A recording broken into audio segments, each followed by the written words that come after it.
আসসালামু আলাইকুম, এমকে টেক বাংলা থেকে আপনাদেরকে স্বাগতম। বন্ধুরা, আজকে আপনাদের মাঝে একটি ইয়ামাহা জাপানিজ ব্র্যান্ডের জেনারেটর নিয়ে এসেছি। এটি হলো ইনভার্টার টাইপের জেনারেটর। এটা সাউন্ড প্রুফ। এটা মডেল হলো EF6300IS। এই জেনারেটরটি মূলত আপনার কম সাউন্ডের হয়ে থাকে। এটার বর্তমান প্রাইস হলো 4,50,000 টাকা। এই জেনারেটরটি নিয়ে এসেছে বাংলাদেশে এসিআই মোটরস। আপনারা চাইলে এসিআই মোটরস থেকে এই জেনারেটরটি সংগ্রহ করতে পারেন।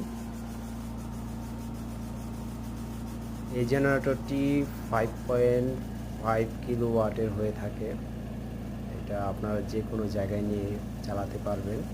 Portable generator. তো বন্ধুরা, আমার ভিডিওটি ভালো লাগলে অবশ্যই চ্যানেলটি সাবস্ক্রাইব করবেন এবং পাশে থাকবেন। সবাইকে ধন্যবাদ।